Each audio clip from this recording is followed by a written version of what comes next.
नमस्कार, बहुत स्वागत है आप सबका। मैं हूं पुनीत पाठक और आप देख रहे हैं छत्तीसगढ़ की बात। मौजूदा वक्त में प्रदेश में 90 में से 70 सीटों के साथ कांग्रेस पार्टी अपनी सरकार मजबूती के साथ चला रही है और 2 साल का कार्यकाल 17 दिसंबर को ये सरकार पूरा कर रही है। सरकार ने अपने मंत्रियों को बाकायदा जिम्मेदारी दे दी है कि अपने अपने प्रभार वाले जिलों में जाएं और सरकार के 2 साल में किए गए कार्य, कांग्रेस के घोषणा पत्र में पूरे हुए वायदे और उपलब्धियों को जनता के बीच पहुंचाएं।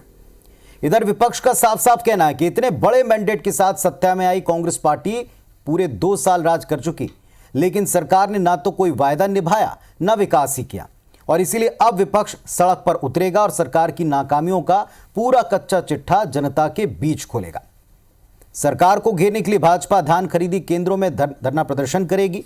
तो इधर जेसीसीजे का कहना है कि 17 दिसंबर को प्रदेश के सभी जिलों में वो वायदा निभाव कार्यक्रम करने वाले। इस मुद्दे पर सत्ता पक्ष और विपक्ष दोनों को सुनेंगे। बहस भी इनके बीच हो सकती है, लेकिन इसके पहले दोनों दलों के बड़े नेताओं ने क्या दावे किए और किस तरह के आरोप लगे, सुनते हैं। 2 साल हमारा बहुत महत्वपूर्ण रहा है और इन 2 सालों में हमने जो घोषणा पत्र में अपने वायदे किए थे वो लगभग पूरे हो गए। छत्तीसगढ़ में खुशहाली का दौर चल रहा है। भारतीय जनता पार्टी ने इस नाकामियों के खिलाफ और गांव से लेकर शहर तक आंदोलन करेगी, लगातार आंदोलन करेगी। जनता को साथ लेकर, जनता के दुख दर्द को लेकर इस प्रदेश की सरकार से जवाब मांगेगी और इनकी नाकामियों को उजागर करेगी। भाई, जनता जो है, जनता आज बहुत जागरूक हो गई है। उसको ये मालूम है कि किसने क्या काम किया है और वर्तमान सरकार ने 2 साल में क्या काम किया है। तो आपकी उपलब्धि बताने की आपको ज़रूरत नहीं है। जनता खुद समझ जाती है, जनता समझदार है, वो जानेगी कि आपने क्या किया है। तो इधर जश्न उधर धरना, दोनों पक्ष अपनी अपनी जिम्मेदारी निभा रहे हैं। सरकार कहती है कि बेहतर काम हुआ है, जश्न मनाने का मौका है और इसे जनता के बीच में पहुंचाने के अवसर के तौर पर लेते हैं। मंत्री जिम्मेदारी निभाएं। उधर विपक्ष कहता है कि कोई वायदा पूरा हुआ नहीं और इसको लेकर पिछले कुछ दिनों से आरोप प्रत्यारोप और विपक्ष का तीखा वार सरकार के ऊपर दिखता भी है। हमारे साथ में पूरा पैनल जुड़ा है। Managing editor IBS 24 doctor Shirish Chandra Mishra ji हमारे साथ में इस डिबेट में शामिल हैं। श्रीचंद सुंदरानी साहब भारतीय जनता पार्टी ने विपक्ष का पक्ष रखेंगे और RP सिंह साहब सत्ता पक्ष कांग्रेस पार्टी की बात रखेंगे। आप तीनों को नमस्कार, इस मंच पर स्वागत है। सबसे पहले डॉक्टर शिरीष चंद्र मिश्रा जी से सवाल है। दोनों पक्षों को हमने दिन भर जितनी बाइट्स को सुना है, साफ तौर पर अब ऐसा लगता है, और विपक्ष ने तो खुले तौर पर घोषणा कर दी कि 2 साल दे दिए, अब आलोचना करेंगे, अब हर काम का हिसाब मांगेंगे। उनको आलोचना करना भी चाहिए, नहीं तो जो अगला चुनाव होगा वो किस आधार पर भारतीय जनता पार्टी लड़ेगी। उनकी नई जो प्रभारी आई हैं डी पुरंदेश्वरी, उन्होंने भी जिस तरह से पार्टी के नेताओं की खिंचाई की है, क्लास ली है और वो जिलों में ही जाएंगी पार्टी को चार्ज करने के लिए। उन्होंने इस बात को माना है ना कि पार्टी चार्ज नहीं है और पार्टी को में सक्रियता लाने की ज़रूरत है। ये पार्टी के नेताओं के बयान से भी स्पष्ट है कि पार्टी के नेता उदासीन हो चुके थे, उनके अंदर वो निराशा के भाव में डूबे हुए थे। ऐसी स्थिति में भारतीय जनता पार्टी के पास सबसे बड़ा मुद्दा, चूँकि छत्तीसगढ़ में राजनीति का धान है। जब से अजीत जोगी जी यहाँ के मुख्यमंत्री बने थे, पहले मुख्यमंत्री थे, तब से धान इस राज्य की राजनीति के केंद्र में आ गया।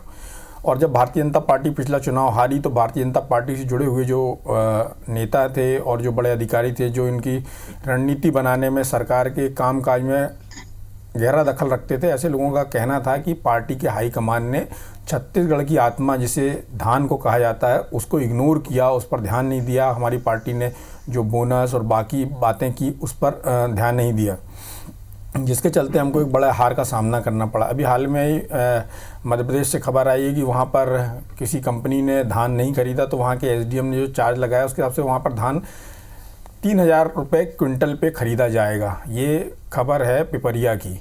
तो इसका मतलब छत्तीसगढ़ तो धान का कटोरा है, यहाँ पर पूरी राजनीति धान पर आधारित चलती है। तो भारतीय जनता पार्टी के पास होगा कि जिस तरह से छोटी छोटी समस्याएं आ रही हैं, लेकिन इन समस्याएं खड़ी होती हैं उसके पहले मुख्यमंत्री कुछ ना कुछ एक ऐसी चीज़ कर देते हैं जो भारतीय जनता पार्टी का जो मनोबल है या उनका जो कार्यक्रम है वो ध्वस्त हो जाए। जैसे 112 पर किसान शिकायत कर सकते हैं। और आप देख रहे होंगे मीडिया रिपोर्ट्स में भी लगातार आ रहा है, उससे किसानों को रकबा बढ़ रहा है। जहाँ रकबा की शिकायत थी, जहाँ पर धान लेने की शिकायत थी, और जो समस्याएं हैं वो तो भारतीय जनता पार्टी के कार्यकाल में भी थी। अभी जैसे धान खरीदी केंद्र बढ़ गए हैं, सरकार ने धान खरीदी की लिमिट बढ़ा दी, तो भारतीय जनता पार्टी को उन जगहों पर केंद्रित करने की जरूरत पड़ेगी जो वास्तव में मुद्दे हैं। यदि बिना बात का मुद्दा बनाएंगे तो फिर जनता साथ नहीं देगी, ये भारतीय जनता पार्टी को भी समझना होगा।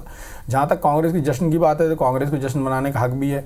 लगातार उपचुनाव में उनकी जीत हुई है, उनकी सीटें 70 हो गई हैं, और जिस तरह से उनके मुख्यमंत्री और बाकी नेता कार्यक्रम लेके आ रहे हैं, राजधानी की सूरत बदल गई है, तो ऐसी स्थिति में कांग्रेस के पास भी अपना जश्न मनाने का मौका है। और दोनों पार्टियां इस 17 तारीख को जो होगा, जब सरकार के 2 साल पूरे होंगे, तो आप साफ तौर पर देखेंगे भारतीय जनता पार्टी में कितना दम है विरोध का, और कांग्रेस कितने अच्छे से अपना ये आयोजन कर पाती है।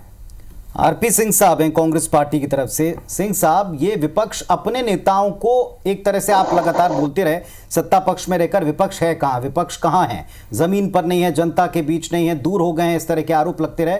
अब वहां से कहा जा रहा है कि 2 साल दे दिए सरकार को, आप जमीन पर जाकर एक एक हिसाब लेंगे, तो उसे आप विपक्ष के नेताओं को चार्ज करने के तौर पर देखते हैं, या मानते हैं कि कुछ मुद्दे हैं जिनको एड्रेस सरकार को करना चाहिए? हम अपनी आवाज बोल रही थोड़ा सा। जी, अपनी बात कहें, हम सुन पा रहे हैं। देखिए, सबसे अच्छी बात की जो श्रीज भाई ने, वो ये की कि अगर वास्तव में मुद्दे होंगे और आप उन मुद्दों को लेकर जनता के बीच जाएंगे तो जनता आपके साथ खड़ी होगी, जनता का समर्थन आपको मिलेगा। लेकिन अगर बिना मुद्दों को सिर्फ राजनीति चमकाने के लिए या अपने प्रदेश प्रभारी को दिखाने के लिए राजनीति करेंगे तो इसका कुछ अच्छा संदेश नहीं जाएगा। देखिए, 17 तारीख को हमारी सरकार के 2 साल पूरे होंगे। केंद्र में मोदी जी की सरकार है, और मोदी जी की सरकार में अभी पिछले महीने नवंबर तक की बात करूं मैं, तो 29 केंद्रीय पुरस्कारों से हमको नवाजा है। यानी औसत यदि आप देखें तो 24 महीने में 29 पुरस्कार, मतलब 1 महीने में 1 पुरस्कार हमको मिला है। अब ये कौन सी नाकामी है जो मोदी जी को नजर नहीं आती है और यहाँ बैठे भारतीय जनता पार्टी के नेताओं को नजर आ जाती है? दरअसल हो ये रहा है कि भूपेश बघेल जी की सरकार जिस साफ दिए तो साफ मंशा के साथ काम कर रही है, भारतीय जनता पार्टी के लोग इस बात को लेकर बहुत ज्यादा परेशान और घबराए और डरे हुए हैं कि ऐसा कोई मुद्दा ही हमें नहीं मिल रहा है कि हम किस मुद्दे को लेकर जनता के बीच में जाएं। नरेंद्र मोदी जी की सरकार ने यह पूरा प्रयास किया कि जो धान आत्मा है, जैसा कि श्री भाई ने कहा, ये सच है, धान इस प्रदेश की आत्मा है, और आपने हमको बाधित करने का तमाम प्रयास किया। आपने हमको 6-6 चिट्ठियां लिखी, बोनस मत दीजिए, एफसीआई आपका चावल नहीं लेगा। हमको बाध्य होकर राजीव गांधी न्याय योजना बनानी पड़ी, जिसमें हम दलहन तिलहन को भी शामिल कर अगले साल से 10,000 रुपए एकड़ हम किसानों को दे रहे। मैं चाहे गोधन योजना की बात करूं, चाहे गुठानों की बात करूं, चाहे मुख्यमंत्री श्रम स्वास्थ्य योजना की बात करूं, हाट बाजार योजना की बात करूं, इनका नीति आयोग वो हमारी तारीफ करता है। हमने बहुत कम पैसे में पढ़ाई को भर दुआ, कोविड के चलते जो पढ़ाई बाधित थी, आपने देखा लाखों रजिस्ट्रेशन हो गए। श्रीज भाई ने एक बात कही कि 112 नंबर से हमने धान को जोड़ा, 21.5 लाख किसान पंजीकृत हैं और 2 दिन में 435 शिकायतें आती हैं। तो सोचिए, 21.5 लाख में अगर 200 किसान शिकायत कर रहे हैं तो हमारा प्रबंधन कितना बेहतर है। तो सब मिलाकर सब एक साथ काम कर रहे हैं, चाहे प्रशासन हो, चाहे सरकार हो, चाहे पार्टी हो, और सबका मिला जुला एक ही उद्देश्य, एक ही मकसद है कि इस प्रदेश में हम खुशहाल प्रदेश बनाए, हर व्यक्ति के चेहरे पर खुशी आए और सबका जीवन जो है संपन्नता की ओर आगे बढ़े। सुंदरानी साहब, विपक्ष केवल अपनी मौजूदगी दर्ज कराने के लिए ये घोषणा कर रहा है, या ठोस कुछ है आपके पास जो आपको लगता है कि 2 साल में सरकार इस मुद्दे के ऊपर फेल रही है? क्योंकि पहले कई मुद्दे बैकफायर कर चुके हैं। ये आरपी सिंह साहब मोदी जी से शुरू होते हैं, और चाहे मुद्दा कहीं का भी हो, धान खरीदी का हो या नगर निगम की नाली निर्माण का हो, इनका हमेशा डिबेट शुरू होता है मोदी जी से। और मोदी जी का भय इनके दिलो दिमाग पे इतना छाया हुआ है कि हर जगह मोदी जी का नाम लेते रहे, हमें कोई फर्क नहीं पड़ता। मैं सुन रहा था आरपी सिंह साहब को, मुद्दे की बात करते हैं। हमारे पास जितने बड़े मुद्दे, हम तो 2 साल सरकार को देना चाहते थे, क्योंकि इतने भारी बहुमत से सरकार आई थी। हमको लगता था कि ये मजबूत सरकार बन के आई है। 70 सीट का बहुमत है, 69 सीट 70 सीट का बहुमत है। कम से कम हमको इनको देखना चाहिए। लेकिन ये 2 साल में मजबूर सरकार के रूप में स्थापित हुई है। 47, 48, 50 विधायक सत्ता में भागीदारी है, संसदीय सचिव हो या मंत्री हो या निगम मंडल में हो, और दूसरी सूची में और 8-10 विधायक आ जाएंगे। 55-60 विधायक सत्ता में भागीदारी करेंगे, 5-10 विधायक बचेंगे, वो भी कर दे, क्योंकि इतनी डरी हुई सरकार मैंने नहीं देखी कभी। हम लोगों के पास टोटल 49, 50, 52 सीटें होती थी, लेकिन संसदीय सचिव और ये मिला के और निगम मंडल मिला के 30 से ऊपर नहीं होते थे सत्ता में विधायक। ये मजबूर सरकार का उदाहरण। अब मैं आप धान की बात करता हूं। धान के किसानों की बात करते हैं, धान खरीदने की बात करते हैं। 75 लाख मेट्रिक टन हम भी धान खरीदते थे, लेकिन हम 1 नवंबर को शुरू करते थे। किसानों के त्योहार जब आते थे, शादियों का सीजन आता था, किसानों के हाथ में पैसा देते थे। आज हो क्या रहा है, ये 2500 की बात करते हैं। 1 नवंबर 15 अक्टूबर से धान कटाई शुरू हुई। किसानों ने धान औने पौने दाम पे जाके बेचा, सुंदरानी जी, सुंदरानी को मनानी थी। सुंदरानी देखिए, मुझे पूरी करने दीजिए बात। मैं 2 मिनट में खत्म कर दूंगा सारी बात को। धान के किसान धान केंद्रों पे मृत्यु हो जा रही है, हार्ट अटैक आ जा रहा है। कोंडागांव में प्रदेश अध्यक्ष है, किसान सुसाइड करता है। ये इनकी सरकार है। और अकेले धान की बात, महिला समूहों का कर्ज माफी की बात कहाँ गई? मैं बात करता हूँ नौजवानों को 2,500 रुपए बेरोजगारी भत्ता 10 लाख नौजवानों को देने की बात थी, कहाँ गई? शराबबंदी की बात की थी, शराबबंदी कहाँ हुई? किसानों के साथ भी कितना न्याय हुआ, ये आपको मैं पहले बता चुका हूं। अगर इनकी लंबी चौड़ी सूची को मैं बताना चालू करूं तो शायद 4 डिबेट भी कम पड़ेगी। आधे सुंदरानी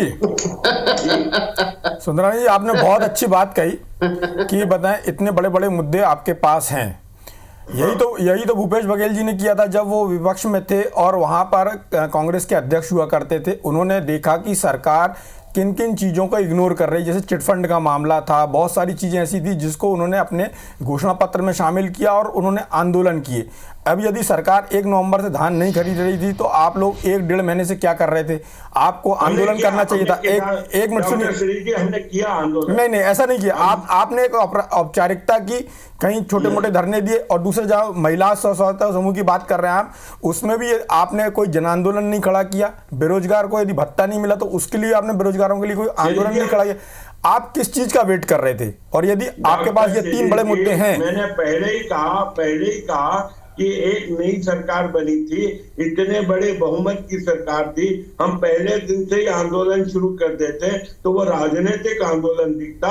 हम सरकार को वक्त देना चाहते थे, जनता के बीच में त्राही था। रायपुर नगर की बात करूं, टेंडर बाद में होते हैं, निर्माण पहले हो जाता है, चौक पहले बनाया जाता है। नहीं, ऐसा तो नहीं सुंदरानी साहब के नए प्रभारी आ जाते, नए अध्यक्ष आ जाते, नई टीम बन जाती, फिर अपना परफॉर्मेंस शुरू करते। सुंदरानी जी, आप भी 15 साल सत्ता में रहे, आपको ही मालूम है ये चीज़ जो कांग्रेस कर रही है, यदि कर रही है तो कोई नई चीज़ नहीं है। सत्ता में ये सब चीज़ें लोगों को मालूम है। नगर निगम में ठेके कैसे होते, पहले काम हो जाता, बाद में टेंडर होते। क्या हालत है डॉक्टर सुनील जी? आईडीसी की मूवमेंट ही हुई ड्रग्स के मामले में। आईडीसी को मैं धन्यवाद देता हूँ डॉक्टर सुनील जी, पुनीत जी। क्या हालत है राजधानी की ड्रग्स के मामले में? अब ये कांग्रेस कहेगी कि हम तो आरोपियों को पकड़ रहे। अरे आरोपियों को पनपने ही क्यों दिया जा रहा है? हत्याएं क्यों हो रही है? कानून व्यवस्था बिगड़ रही है। चलिए सिंह साहब आप उत्तर दे दें। और 2 साल दिए थे सरकार को, विपक्ष ने ये बार बार कहना है, अब नए प्रभारी का भी कहना बीजेपी से कि 2 साल दिए थे सरकार को, शुरू से करते तो राजनीति कह पाते। अब मुद्दों की बात करेंगे वो सड़कों पर। देखिए, हृदय से श्रीचंद सुंदरानी जी को धन्यवाद देता हूँ। उन्होंने गनीमत ये नहीं कहा कि हमने आपको सरकार बनाकर दी, वो तो गनीमत कल इतनी कह रहे हैं कि हमने आपको 2 साल दिए। वो कहने को ये भी कह सकते थे कि हम जानबूझकर 14 सीट पे सिमट गए और आप 68 सीट जिताए, फिर बाद में आप 70 सीट जीत गए। इनके सारे आरोप सही है और इनकी सरकार बहुत अच्छे काम कर रही थी। तो 15 साल की सरकार 15 सीट पे कैसे सिमट जाती है? अगर रमन सिंह का कार्यकाल बहुत अच्छा था तो 3 बाई इलेक्शन होते, तीनों आप क्यों हार जाते हैं? 10 नगर निगम में चुनाव जाते हैं, आप 10 हार जाते हैं। 27 जिला पंचायत होते हैं, आप 20 हार जाते हैं। इसी तो कौन सा चुनाव जीत रहे हैं? और जनता के बीच में एक सर्वे दूसरी बात सुनिए, आपने कहा किसान आत्महत्या। अरे रमन सिंह के 15 साल के कार्यकाल में 23,000 किसानों ने आत्महत्या की थी, और उनके गृह क्षेत्र जब किसान आत्महत्या किया था तो रमन सिंह के नाम से पत्र लिख के भरा था, लिखा था बने कलेश रमन। आपके कृषि मंत्री थे चंपू साहू, चंद्रशेखर साहू, उनके क्षेत्र में किसान ने उनके जन्म दिन की आत्महत्या की थी और चिट्ठी लिखी थी और आज का दिन मैंने आत्महत्या की इसलिए सुना है ताकि जनता अपना बनाए, बहुत अच्छे मौत आपको याद है। आपकी तारीफ करते हैं, बात कर रहे थे। मैं बताता हूँ आपकी सरकार का व्यवस्था क्या थी। और छलियावाड़ी में सरकारी बलात्कार हुआ, छोटी छोटी बच्चियों के साथ बीजापुर में हुआ, आवाटोला में हुआ। कहाँ थे आप? कहाँ थी आपकी सरकार? और यही रमन सिंह। चलिए अभी तो सुंदरानी साहब और सिंह साहब, अभी तो बहस शुरू हुई है। अभी तो 17 तारीख के जश्न से पहले इस तरह की डिबेट और इस मुद्दे पर दोनों पक्षों को जनता सुनेगी ही, क्योंकि जनता ने ये अवसर दिया है, चाहे सत्ता पक्ष को चाहे विपक्ष को। सुंदरानी साहब, एक सीधा सवाल है, किसान इस वक्त देश में सबसे बड़ा मुद्दा है। दिल्ली का प्रदर्शन सारा देश देख रहा है, इधर किसानों की बात आप उठाते हैं, उधर सरकार या मुखिया अपनी तरफ से उसका तोड़ या उसकी काट निकाल कर सामने रख देते हैं। तगड़ी तैयारी विपक्ष को करनी पड़ेगी अगर आप चाहते हैं कि विपक्ष आपके साथ खड़ा हो। निश्चित रूप से पुनीत जी, आपने अच्छा सवाल किया है। और हम लोग सिर्फ किसानों की बात नहीं, मजदूरों की बात नहीं, युवाओं की बात नहीं, सारे मुद्दों को लेकर हम सरकार को लगातार 3 साल घेरेंगे और सरकार को मजबूर करेंगे जनता के हित में फैसले लेने के लिए। हम नहीं होने देंगे शराब माफियाओं का राज यहाँ पे, नहीं होने देंगे रेत माफियाओं का राज यहाँ पे, न ड्रग्स माफिया को चलने देंगे। मजबूर करेंगे सरकार को रेत माफिया के खिलाफ कार्रवाई करे, शराब माफिया के खिलाफ कार्रवाई करे। हम मजबूर करेंगे सरकार को कि ड्रग्स माफिया के खिलाफ कार्रवाई करे। साथ रमन सिंह की फोटो लगी रहती थी चौक चौराहे पर, याद आया? अरे रमन सिंह जी को कब तक रोते रहोगे? आपकी सरकार है 2 साल से, 15 साल में अगर हमसे कोई चूक हुई तो हम आज विपक्ष में हैं।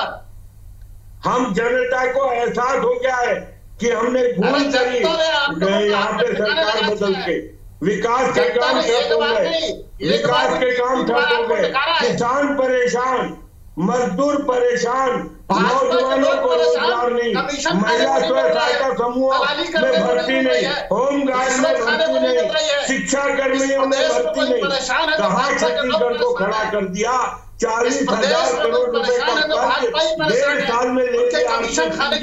सिंह साहब एक मिनट, सुंदरानी जी, सिंह साहब एक सीधा सवाल आपसे भी। कुछ ऐसे वायदे रहे हैं जो सत्ता पक्ष को हमेशा से सरकार को घेरने की कोशिश जो विपक्ष ने की उसमें दिक्कत में डालते नजर आए, जिसमें से एक नशाबंदी की बात है, बेरोजगारी का मुद्दा पूरे देश में, अकेले छत्तीसगढ़ में नहीं पूरे देश में है, उसके और उसके भत्तों की बात करके कुछ तो ऐसी बातें हैं जो 2 साल बाद विपक्ष उठा सकता है और शायद जनता का उनको साथ मिल सकता है। क्या तैयारी सरकार की?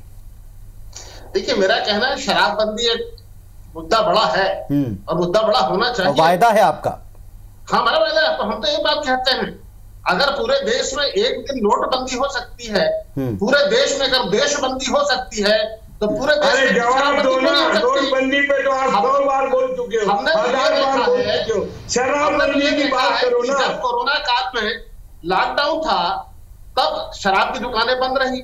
भारतीय जनता पार्टी के लोग अवैध शराब भाजपा शासित राज्यों से लाकर बेचते थे। अरे आपका प्रवर्धन का युवा कांग्रेस पकड़ा जाता है, अवैध शराब बेचने में आपका युवा कांग्रेस पकड़ा जाता है। उसमें ज्यादातर लोग कौन है? बीजेपी के लोग हैं। अमर अग्रवाल जी का खास समर्थक। नहीं कवर्धा ने कौन पकड़ा? आरपी सिंह साहब, आरपी सिंह साहब, इनके पूर्व आरपी सिंह जी, उनका बेटा जुआ खेलता पकड़ाता है। आरपी सिंह साहब, लॉकडाउन में तो शराब बिकी है, अब भाजपाइयों ने बेची है कि किसने बेची है? यदि सरकार थी, सरकार तो कांग्रेस की थी और प्रशासन भी कांग्रेस का था, पुलिस भी सरकार की थी, तो कार्रवाई क्यों नहीं हुई? आपको मालूम है इतना बड़ा क्वींस क्लब का मामला जिसमें आज भी आरोपी खुले घूम रहे हैं, क्यों घूम रहे हैं? सरकार कहाँ कार्रवाई की? सबको मालूम है कि कहाँ कहाँ शराब बिकी है, कैसे बिकी है। ये इस मामले में जो है, सुनिए, आखिर ये पता कैसे चला कि शराब बेचने वाले भाजपाई थे? जब पुलिस ने पकड़ा, भाजपाई हो किसी भी पार्टी से जुड़े हुए हो, पुलिस का काम है उनको पकड़ना। पुलिस क्लब में ड्रग माफियाओं का रैकेट पकड़ाया, तब पता चला कि अमर अग्रवाल के खास समर्थक बिलासपुर। आप क्वींस क्लब की बात करिए ना, आप क्वींस क्लब की बात करिए ना। आज तक उनका बार लाइसेंस निरस्त नहीं हुआ है। आज तक वो आरोपी खुले घूम रहे हैं, आज तक उन पर कोई कार्रवाई नहीं हुई है। वो तो क्लब ही सील हो गया है, तो लाइसेंस को काटेगा कोई? नहीं, लाइसेंस आज तक रद्द क्यों नहीं हुआ है लाइसेंस? अरे आपको मुझे बताइए कि लाइसेंस दिया किसने था? लाइसेंस किसी ने भी दिया हो, अभी तो आपकी सरकार है ना।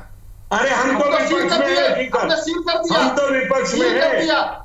जिस दिन घटना है उसी दिन सील हो गया, आज तक ताला नहीं खुला। चलिए सिंह साहब कुछ सवाल तो हैं, इसीलिए मैंने कहा सिंह साहब, सरकार ने बड़ी मजबूती के साथ में, सरकार को उस पर कार्रवाई करना चाहिए। अभी रोड का मामला है, वो रोड का मामला अभी तक नहीं सुलझा है। लगातार उस पर मांग विधायकों ने की, आपकी पार्टी के विधायकों ने तक मांग की है, और मुख्यमंत्री जी का बयान भी आ गया, उसके बाद भी अभी तक उस पर कोई कार्रवाई नहीं हुई है। देखिए, हमने क्लब में जिस दिन घटना है उसी दिन उसको सील कर दिया, उसके बाद आज तक दोबारा क्लब खुला नहीं। घटना हो जाए सील कर दो। वैधानिक कार्रवाई करने में थोड़ा समय लगता है, दोनों पक्षों के लिए संकेत साफ है। सिंह साहब, दोनों पक्षों के लिए संकेत साफ है। 2 वर्षों के उपरांत कुछ बातें हैं जो आपको भी जानकारी में हैं कि क्या दिक्कत दे सकती हैं, और विपक्ष को भी पता है कि इस मामले में अगर विपक्ष को अपनी केवल मौजूदगी नहीं बल्कि जनता की बात करके जनता का साथ पाना है तो आपको किस तरीके से उठाना पड़ेगा, ये विपक्ष को भी पता है। लेकिन इसके लिए अपने कुछ मोह छोड़ने पड़ेंगे और यह देखना होगा जनता को कि कौन ऐसा काम करने में सफल हो पाता है। उम्मीद करेंगे दोनों पक्ष अपनी जिम्मेदारी निभाएंगे। 2 साल के बाद में आगे का सफर अभी बाकी है, जनता की नजर आप दोनों पर है। बहुत धन्यवाद आप सबका चर्चा में आने के लिए। नमस्कार।